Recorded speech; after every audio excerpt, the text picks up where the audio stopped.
Quer conhecer as principais tendências do marketing B2B e como construir estratégias de comunicação de empresas para empresas? Vem com a gente no episódio de hoje.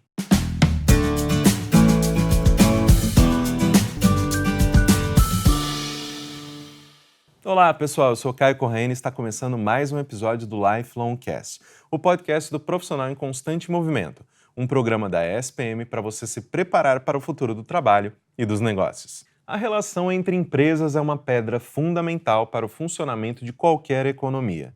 Mas a interação entre diferentes players só acontece quando há comunicação. E tornar uma marca conhecida pelas demais é o papel do marketing B2B, de empresa para empresa. Para explicar tudo o que há de mais novo nessa área, a minha conversa com duas referências do assunto, o Waldemar Pfoertsch e o Marcos Bedendo, ambos professores da ESPM e coautores do livro Marketing H2H, a jornada do marketing human to human, de Philip Kotler. Waldemar, Marcos, sejam novamente bem-vindos ao LifelongCast. Muito obrigado por terem aceitado o nosso convite. Que bom que deu certo. Happy to be here. Queridos, queria começar perguntando para vocês o que é o marketing B2B e o que torna ele diferente do marketing B2C, né? Quais são as peculiaridades e características desse segmento? As we know that the consumer marketing is that what we experience every day. The so-called B2B, business-to-business marketing, is something what is in the background. But it's actually more important than the consumer marketing, because without the machinery, without the bridges, without the hospitals, without the airports, the rest wouldn't work. And the basic difference between the consumer marketing and the B2B marketing is that B2B is bought on in an organizational way. It's not individuals who are buying, not the mother, not the kid. It is the organization. But of course, the organization doesn't buy, so it's a group of people who are making the decision, and the buying decision-making center circumstance around that. The concept of B2B and B2C is actually a concept from the past, because we divide it in institutional buying and individual buying. But the essence of both buying are based on individual human knowledge and preferences. So it ends up that they are people, humans, are sitting in companies and providing services and goods to other people in other companies. And they are making decisions and working together. So in principle, people are working with people. And then these companies are producing cars, soft drinks, whatever, and selling again to people. Yeah. So the concept of B2B and and B2C is actually a concept from the past.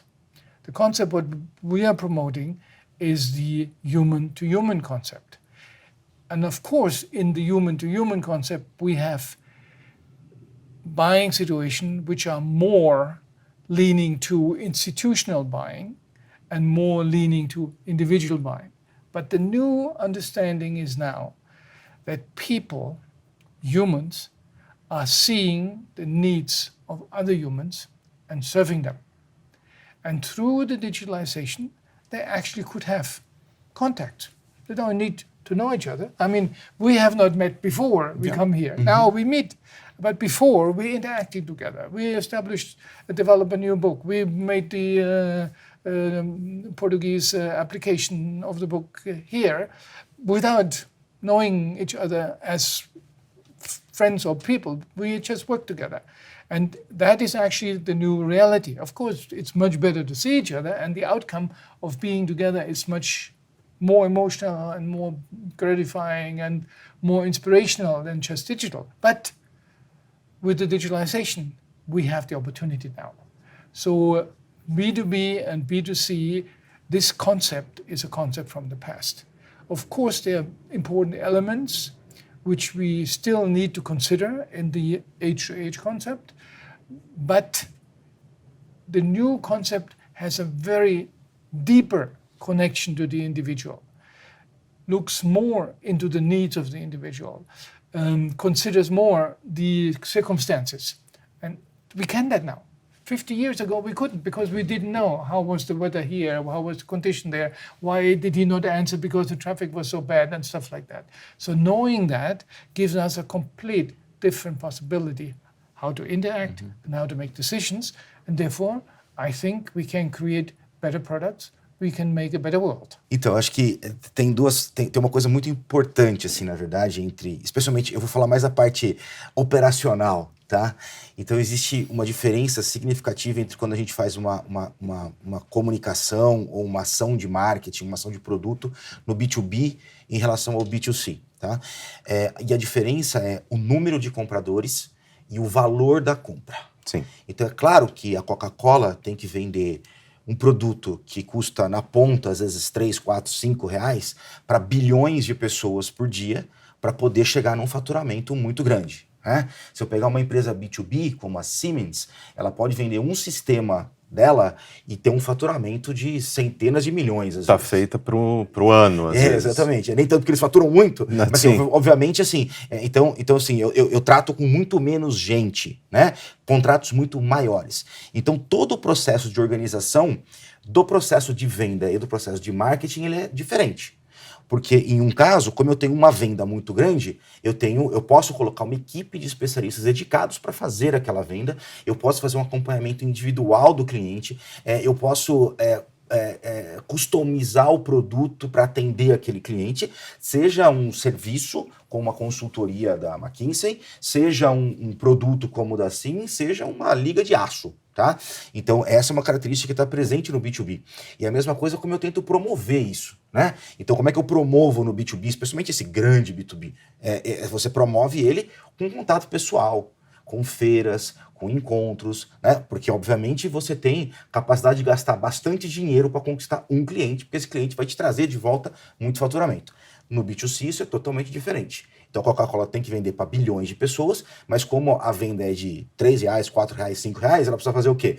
Ter um contato com cada um muito barato. Então, isso leva ela a fazer propagandas de massa, grandes eventos, né? Que, na verdade, quando a gente às vezes olha, especialmente quem está começando assim, um pouco na carreira, parece que é um grande investimento, de fato é. Mas quando você divide esse investimento pelo número de impacto, o custo por impacto, ele acaba sendo bem menor, tá? Então, de modo geral, essas são as grandes diferenças entre você organizar um B2B e organizar um B2C. Agora, olhando para as questões mais práticas, né? Como que a gente cria estratégias efetivas de marketing B2B, né? Como que vocês têm algumas dicas de como que a gente pode ser mais assertivo nesse sentido? I mean, the most important aspect of the new marketing is the so-called listening. Yeah. And it's an active listening, which means you hear what the other person says, but you also put it in context. You know what they have said before, you know how they're living, what they're doing, and what does it mean for them, even if they don't talk about it. So with this active listening, you actually have a better understanding of the upcoming needs. And by having understood that, let's say you are the podcaster here, and you see that this podcast is actually helping to promote the institution, but actually the more important part is to get new students. So if the new students are picking up the knowledge from here and say, hey, that's the place I want to be, then your effects are being visible. So the new way of doing marketing is listening and understanding about the effects. And that's what we call is performance marketing. So we see what we do, we measure what we do, and judge the results. And with that kind of approach, we are way better than 5 years ago. Remember when Ogilvy said 50% of our advertisement spending is lost, but we don't know which 50? Which means you couldn't control anything. Today, if we give people like professionals like you, let's say 1,000 euros, and we get 200 more students, this really pays off. And if they're not coming, we stop the podcast. I mean, even in the middle of the podcast, we say, okay, that doesn't fit. We can change it. And we can do it now.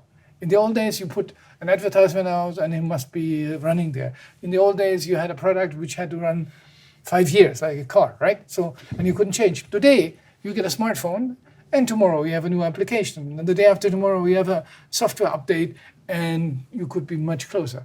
I mean, the smartwatch gives you the pulse, but what I actually want is the pressure. It's not there yet, so the blood pressure. Yeah? That's what we need to really understand the health of a person. Yeah. But that needs to come. Exatamente.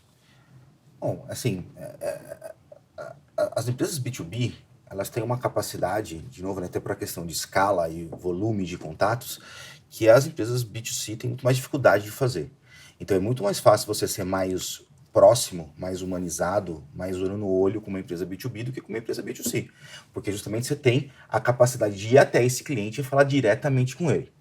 Agora, aí o que acontece, né? Quando você faz isso, o seu principal canal de comunicação, o seu principal canal de acesso àquelas pessoas, o seu principal canal de publicidade, inclusive, não é mais os canais que a gente está acostumado, eventualmente, a ver nas empresas B2C, né?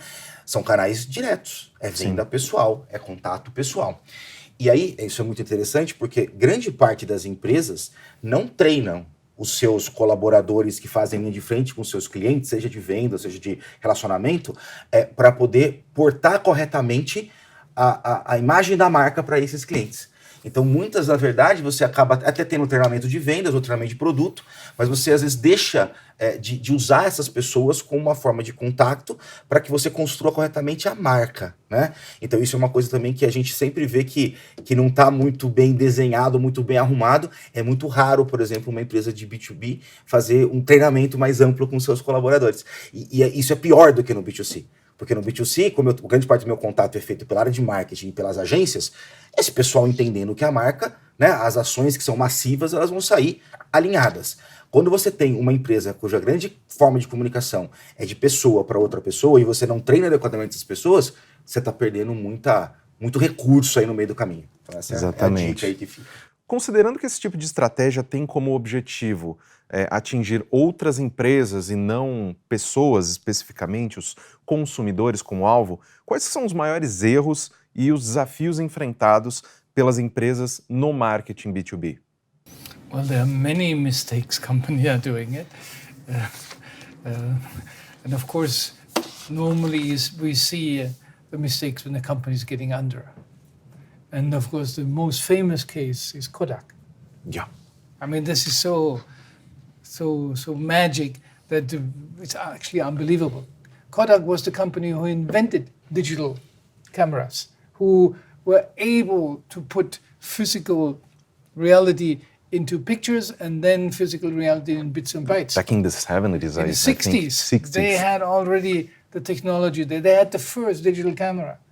But one of the really big mistakes of company is that success carries them away from innovation.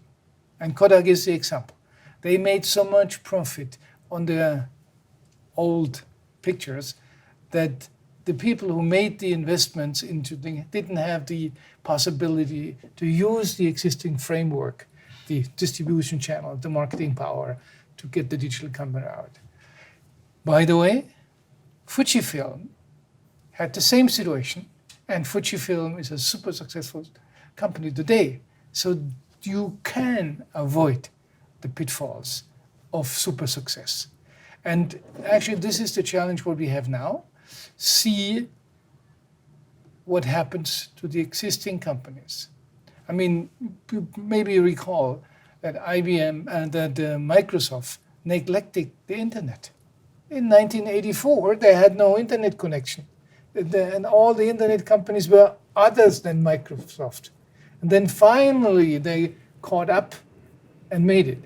I mean, we had a similar situation with IBM. They didn't have a PC. So finally, they caught up. The same situation with IBM today. AI, they have AI, but they may not apply it properly. So I'm looking to companies who are super successful today and have a very rigid management. Mm-hmm. And then I wouldn't say predict, but I worry about that. A gente está complementando, tem uma coisa que acaba acontecendo, que é o seguinte. Quando você tem um negócio muito bem sucedido e muito bom, quando você faz a conta do novo negócio que pode entrar, então quando a Kodak ganhou muito dinheiro com o filme Sim. E você olha para o mercado digital, você compara a eventual rentabilidade dos dois mercados e, obviamente, o mercado original ele dá muito mais rentabilidade.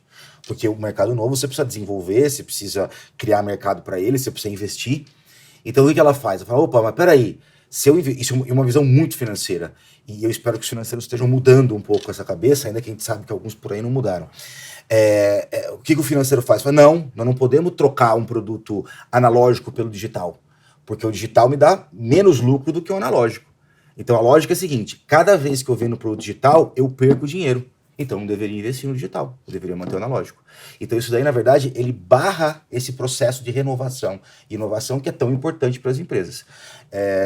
Hoje, boa parte das empresas já entende uma lógica um pouco diferente, que se eu não entrar nesse mercado, os concorrentes vão e eu vou perder ele, e eu vou perder o meu mercado original também. Mas ainda assim, especialmente em grandes corporações, é uma discussão ainda meio árdua, né? Não, mas esse produto novo dá menos rentabilidade do que o produto atual, então não troco. Eu não quero estimular esse novo mercado, né? Então veja o que eu estou fazendo. Eu não quero estimular o novo mercado, eu não quero estimular a inovação. Eu não quero estimular que as pessoas tenham alguma coisa nova para usar. Eu não quero dar para as pessoas, para os consumidores, que é muito ligado ao age-to-age, aos consumidores, aquilo que eles querem. Porque para mim é mais interessante manter o mercado como ele está e eu ter mais rentabilidade nele. Então isso daí é a receita para o fracasso, né? Exatamente. Let me add another principle for B2B companies which are important, particularly under the aspect of human-to-human marketing. Many B2B companies are not understanding not enough the impact and the value of their product to the final customer. So you produce a motor, and that motor goes into a washing machine or a drill, and the drill is actually bought, or the washing machine is sold by another company. So you as a B2B company actually don't know what's happening with your machine at the final customer. And by not knowing that, you may not produce the right stuff. I mean, if you know how the final customer is treating or is using your product, you may redesign your product. I mean, a very obvious example is if you supply mattresses to a hotel.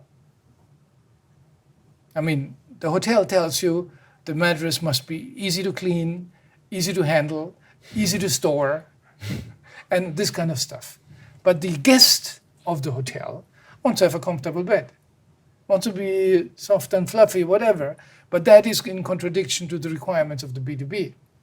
So if you are a B2B mattress producer and know what the final customer of your customer actually wants, you will produce offerings for your B2B customers which are more closer to the B2Cs. So the human-to-human approach is absolutely necessary. Let me give you a positive example about the motors. I mean, Bosch is one of the big motor producers in the world. You know that.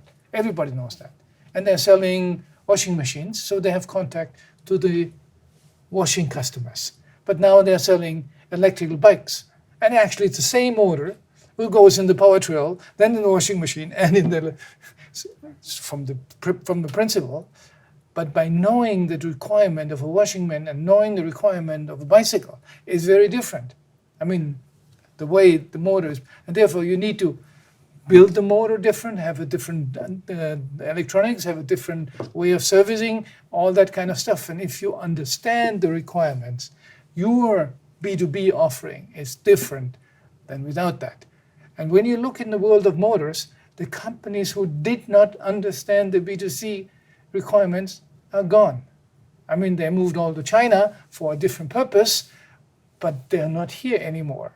You can't produce simple motors. Number one, they need to be so cheap as produced in India or in China, and they must be so durable as produced in Germany, and in between you get stuck. But if you really know what the customer wants, you can actually bring the machines which are needed. Exatamente. E, Waldemar, você está lançando o livro, né, com o Felipe sobre branding e marketing B2B. Você pode dar alguns destaques, né, dessa nova obra? Quais são os pilares desse novo livro? I'm happy to give you first insights into the new update of the B2B brand management book. Let me go back for 1 second.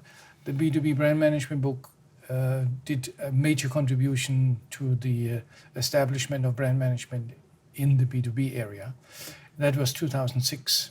In 2006, most of the advanced companies, the IBMs and Caterpillar of this world, did brand management on a top level, but all medium-sized and small companies were not on that level. So this knowledge really helped them, and it also helped the Chinese companies. I have to admit that. I told the Chinese students and companies how to do that, and they're doing it now. Look at Huawei, look at the ZTE, look at the Haier, look at all these things. They picked it up and learned it. So the other countries also have to learn, because it's a necessity. Without branding, you cannot sell anymore.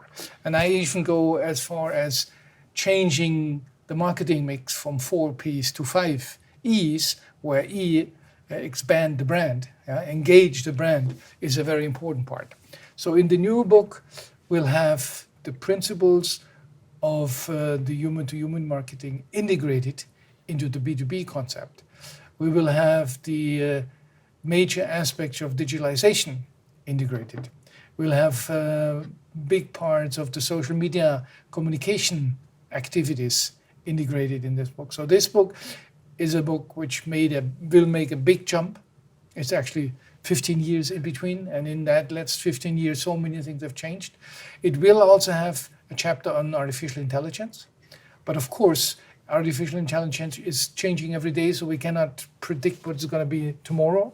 So I think this upcoming book will give the reader, and particularly the professors for teaching in class, the opportunity to see the new situation of the B2B companies under the acceptance of the change of technology and the understanding of the human in the whole process. So I'm very happy to bring that forward, but it's still not done, so I still know some work to do, but I think it will make a major contribution. Vou até adicionar uma parte, que assim, acho que o grande ponto também é que muito tem se falado sobre rede social, muito tem se falado sobre inteligência artificial, mas ainda tudo tem sido muito discutido no nível do B2C. Então essa é uma forma também de você trazer um pouco essa realidade atual para o mundo B2B, e a gente aqui tem muitos alunos que vêm do B2B e sentem essa necessidade de ter um material mais denso, mais atualizado e que explique melhor para eles como executar isso no B2B, né? Para que eles possam também aplicar mais facilmente certas coisas do que hoje, que eles acabam pegando muita coisa do B2C e tentam aplicar no B2C, no B2B, e a gente vê a diferença, né? Assim, que obviamente você fazer uma rede social para um B2C é diferente de você fazer uma rede social para outras empresas. Não só a rede social pode ser diferente, mas obviamente a forma de conduzir, de tratar isso também é bem diferente. Exatamente. Marcos, Waldemar, muitíssimo obrigado por terem aceitado o nosso convite para participar do programa. Fico muito feliz de ter a participação de vocês. Muito obrigado pela gentileza de oferecer tanto tempo quanto conhecimento de vocês para a nossa audiência. Thank you so much, professor. Thank you. Appreciate it. Espero que você tenha gostado do episódio de hoje. Não se esqueça de seguir o LifelongCast na sua plataforma de streaming favorita e avaliar o programa também. Te vejo no próximo episódio. Tchau!